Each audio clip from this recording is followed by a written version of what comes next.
करेंगे UP to Rajasthan youth को लेकर छिड़े घमासान की। यूपी में जेनजी के मुद्दे पर सीएम योगी की बड़ी पहल हुई है। कई शहरों में छात्रों के प्रदर्शन को मुख्यमंत्री ने गंभीरता से लेते हुए अधिकारियों की जवाबदेही तय करने का आदेश दिया है। तो वहीं राजस्थान की राजधानी जयपुर में विधानसभा सत्र शुरू होते ही जयपुर की सड़कों पर हाई वोल्टेज पॉलिटिकल ड्रामा देखने को मिल रहा है।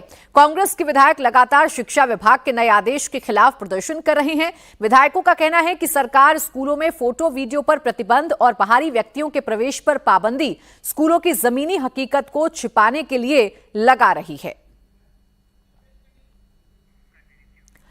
बात कर लेंगे उत्तर प्रदेश की, जहां जगह जगह जेन अल्फा सड़कों पर उतर रहे हैं। स्कूलों में बद इंतजामी को लेकर सिस्टम के खिलाफ हल्ला बोल रहे हैं और अब जेन अल्फा की शिकायतों पर सीएम योगी ने बड़ा एक्शन लिया है। योगी ने स्कूलों की बद इंतजामी को लेकर सख्ती दिखाई है। सीएम योगी आदित्यनाथ ने अधिकारियों के प्रति कड़ा रुख अपनाया है। सीएम ने जहां भी कमियां सामने आ रही हैं वहां के संबंधित अधिकारियों की जवाबदेही तय करने के निर्देश दिए हैं। साथ ही मुख्यमंत्री कार्यालय के अधिकारियों को नोडल अधिकारी बनाकर शिक्षण संस्थाओं की निगरानी का जिम्मा भी सौंपा गया है।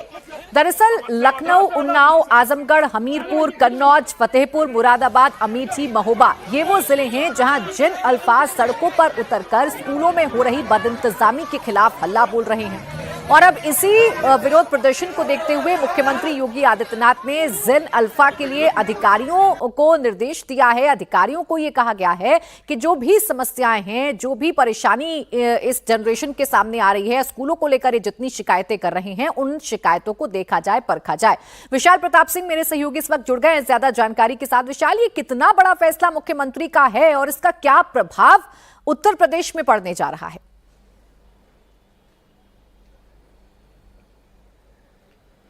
देखिए प्राची, इस बात से बिल्कुल इनकार नहीं किया सकता है कि मुख्यमंत्री योगी आदित्यनाथ ने इस मामले में प्रोएक्टिव होकर के न सिर्फ डिसीजन लिया है बल्कि अधिकारियों को हिदायत भी दी है कि सिर्फ जांच कर लेने से, कागजी कार्रवाई लेने से, सिर्फ स्कूलों पर जाकर के दौरा कर लेने से अधिकारियों की जिम्मेदारी है वो पूरी नहीं हो जाती है। जो बच्चों की मांग है, जेन अल्फा की जो जेन्युइन ज़रूरतें हैं उनको न सिर्फ पूरा करना है बल्कि ये इंश्योर करना है कि समयबद्ध तरीके से कोई समस्या ना हो। चूंकि इस समय पूरे देश भर में वर्षा ऋतु का समय है, बारिश हो रही है, इसको लेकर के बाकायदा आदेश दिए गए हैं कि कहीं भी जल भराव की स्थिति स्कूलों में नहीं होनी चाहिए। क्योंकि कई बार ऐसा होता है कि बच्चे पानी में गिरते हैं, गड्ढों में गिर जाते हैं और ऐसे में कई बार उनको गंभीर बीमारियों और चोट का भी सामना करना पड़ जाता है। तो ये तो महज एक एग्जाम्पल है जिसमें उन्होंने वर्षा ऋतु का जिक्र किया है। बहुत सारी घोषणाओं की बात की गई है और यह भी कहा गया है कि अगर छात्रों के साथ किसी भी तरीके का संवाद नहीं होता है तो जिम्मेदारी शिक्षकों की तय की जाएगी। इसके अलावा जो पेरेंट एसोसिएशन होता है, समय समय पर उनसे मुलाकात करना होगा। जिला अधिकारियों को इस पूरे मामले में मॉनिटरिंग करनी होगी। जो लोग सोशल मीडिया पर गलत तरीके से अफवाह फैला रहे हैं उनकी न सिर्फ निगरानी करनी होगी बल्कि उनको तथ्यों के साथ, वीडियो के साथ, फोटो के साथ जिला अधिकारी के माध्यम से जवाब भी देना होगा। यानी कि झूठा नैरेटिव कोई भी गढ़ ना सके, स्कूलों को टारगेट ना कर सके, सरकार की छवि को बदनाम करने की कोशिश ना कर सके। इन सारे इंतजामों के साथ मुख्यमंत्री योगी आदित्यनाथ ने मुख्यमंत्री कार्यालय को भी न सिर्फ पूरी जिम्मेदारी दी है बल्कि कई सारे नोडल अफसरों की नियुक्ति भी की गई है। बहुत जल्दी जो नोडल अफसरों की नियुक्ति हो रही है इसको लेकर के जो आदेश है वो आदेश भी सामने आ जाएगा। लेकिन मुख्यमंत्री कार्यालय के जरिए इस पूरे मामले की निगरानी ये दिखाता है कि इस पूरे मामले को लेकर के मुख्यमंत्री योगी आदित्यनाथ कितने ज्यादा संजीदा हैं, कितने ज्यादा संवेदनशील हैं। और इससे भी इनकार नहीं किया सकता है क्योंकि आने वाला समय उत्तर प्रदेश में चुनाव का रहेगा तो विपक्ष लगातार ऐसे मामलों को मुद्दा बना रहा है। तो विपक्ष के हाथ से एक बड़ा मुद्दा, ठीक है विशाल, देखिए विपक्ष के लिहाज से देखें तो सरकार इस बड़े मुद्दे में किसी भी सूरत हाल में विपक्ष को पॉइंट्स नहीं देना चाहती है, इसलिए योगी आदित्यनाथ ने फैसला लिया है। लेकिन अगर बच्चों के लिहाज से समझें विशाल, या जेन अल्फा के लिहाज से समझें तो इनकी शिकायतें क्या हैं, इनकी मांगे क्या हैं और क्या सरकारी स्कूल के बच्चे ही प्रदर्शन कर रहे हैं या प्राइवेट स्कूलों के बच्चे भी इसमें शामिल हैं?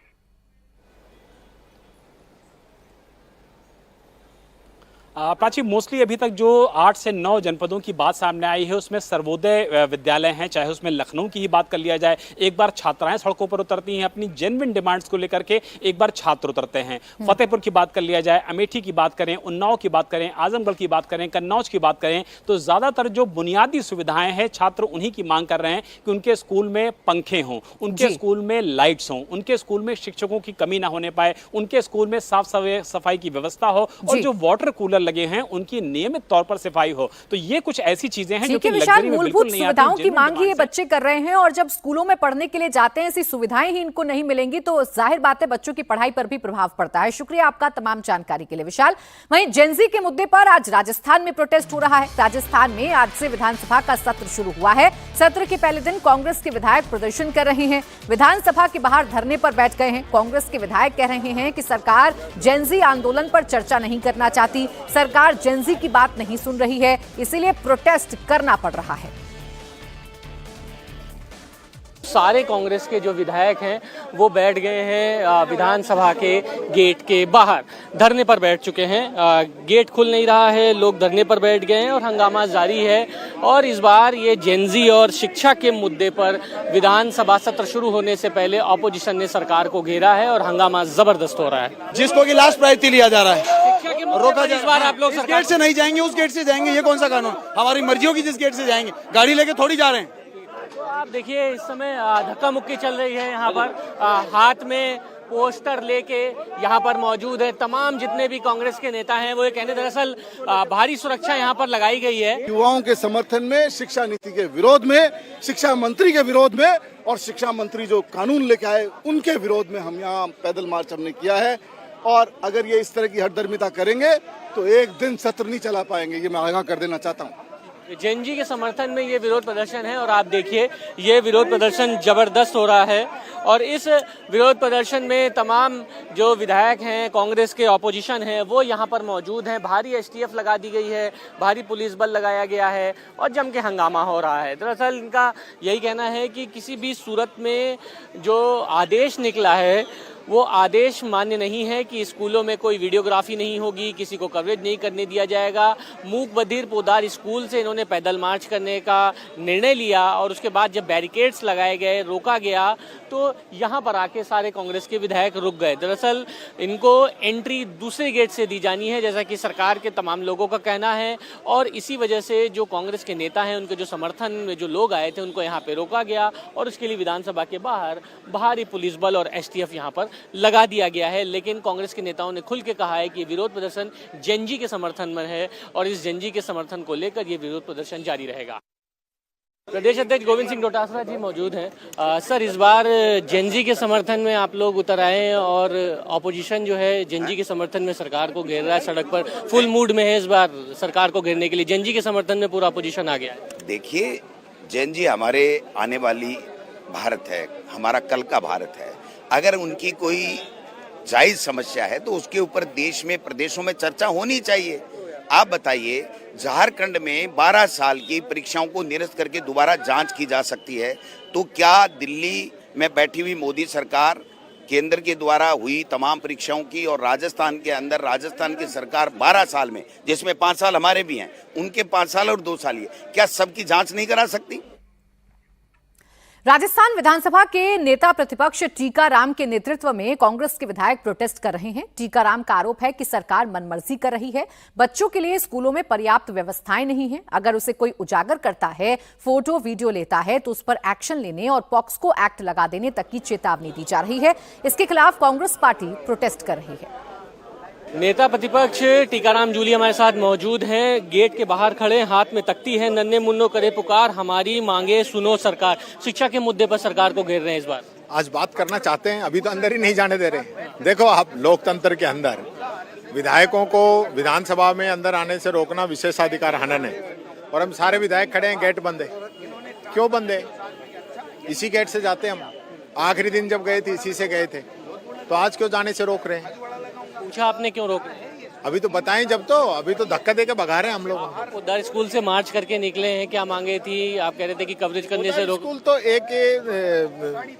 ये समझ लीजिए कि एक चावल का दाना है जिसको उठाकर हमने चेक किया है। पोदार स्कूल इसलिए गए कि 15 दिन पहले मैं वहाँ गया था और वहाँ की जो स्थिति देखी थी, इतनी भयावह स्थिति थी, आप सब लोगों ने भी देखी होगी उसको। इन्होंने मुझे 15 दिन का नाम लिया था कि हम 15 दिन में व्यवस्था सुधार देंगे, वो देखने। तो दिल्ली में हुए एक्सपेरिमेंट के बाद अब जगह जगह विपक्ष को यूथ में स्कोप नजर आ रहा है और इसीलिए यूथ के मुद्दे पर अग्रसर होकर या यूथ के मुद्दे पर एग्रेसिव होकर इन मुद्दों को उठाया जा रहा है। मनीष भट्टाचार्य मेरे सहयोगी इस वक्त हमारे साथ जुड़ गए हैं। मनीष, बताइए आज कांग्रेस का विरोध प्रदर्शन किस बात को लेकर हुआ? राजस्थान के क्या मुद्दे हैं जिस पर कांग्रेस के विधायक आज इस तरीके से विरोध प्रदर्शन कर रहे थे, काली पट्टी बांध रखी थी? देखिए, विधानसभा सत्र का पहला दिन है। पहले से ही अपोजिशन ने मूड बना लिया था कि शिक्षा के मुद्दे पर सरकार को घेरना है, क्योंकि कुछ दिन पहले अशोक गहलोत, टीकाराम जूली और तमाम नेता यहां पर मूक बधिर जो पोदार इसको मैं आपको रोक रही हूं, सीधा सुन पाते हैं। गृह मंत्री अमित शाह इस वक्त संबोधित कर रहे हैं। मुस्लिम एपिसमेंट के लिए वंदे मातरम के 2 टुकड़े कर देश के विभाजन की नींव डाली थी और वहीं से 2 राष्ट्र के सिद्धांत को ताकत मिली थी और अंततोगत्वा देश का विभाजन हुआ और पाकिस्तान का जन्म हुआ था। आज जब वो ऐतिहासिक गलती को वंदे मातरम के गीत के प्रागट्य के 150वें साल में नरेंद्र मोदी सरकार ने सुधार कर बंकिम बाबू की ये अमर कृति को पूरा गीत गाकर राष्ट्रीय एकात्मता को फिर से एक बार सुदृढ़ करने का प्रयास किया है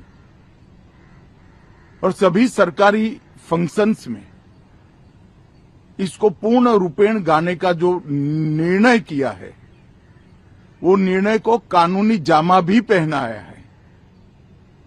इसकी अवहेलना करने का कांग्रेस ने कल निर्णय किया है। कांग्रेस का यह निर्णय केवल और केवल इनकी घोर तुष्टीकरण की नीति की पुष्टि करता है। वोट बैंक के तुष्टीकरण के लिए उन्होंने स्वर्गीय बंकिम बाबू के इस अमर कृति का न केवल अपमान किया है, वो लाखों शहीदों का भी अपमान किया है जो वंदे मातरम का नारा लगाते लगाते देश की आजादी के लिए फांसी पर चढ़ गए, जिन्होंने कई साल जेल में काटे। आज कांग्रेस पार्टी 1937 का अपनी पार्टी का रिजोल्यूशन मान रही है और पार्लियामेंट के एक्ट को नकार रही है। मुझे तो बड़ा आश्चर्य है, श्री राहुल गांधी की नेतृत्व में कांग्रेस पार्टी फिर एक बार इस देश में तुष्टीकरण की राजनीति को पुरजोश तरीके से आगे बढ़ा रही है। मैं देश की जनता को अपील करना चाहता हूं कि एक बार इस देश ने गलती करी थी वंदे मातरम के 2 टुकड़े होने देने की और एक गलती के गंभीर परिणाम हमने भुगते हैं।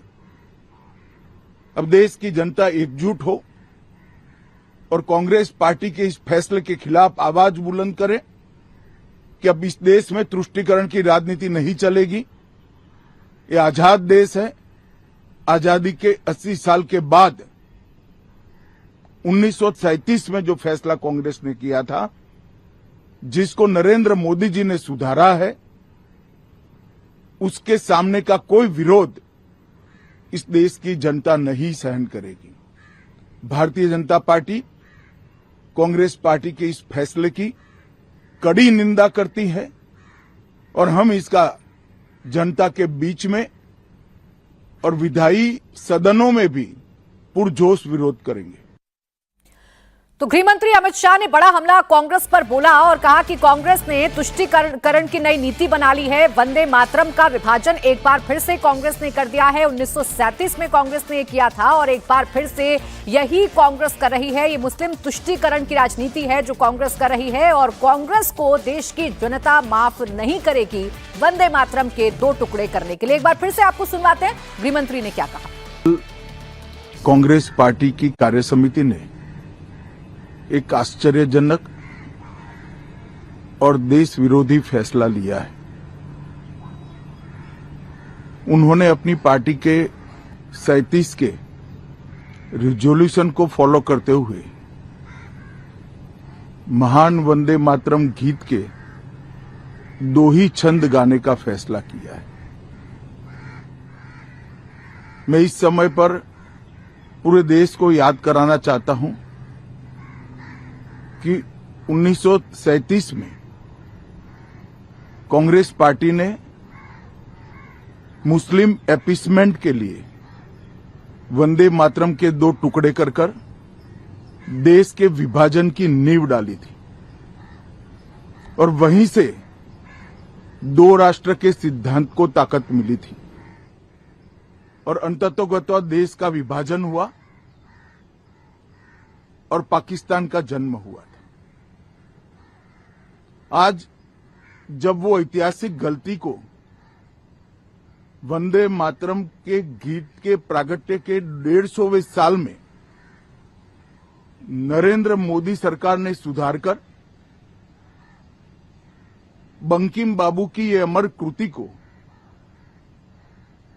पूरा गीत गाकर राष्ट्रीय एकात्मता को फिर से एक बार सुदृढ़ करने का प्रयास किया है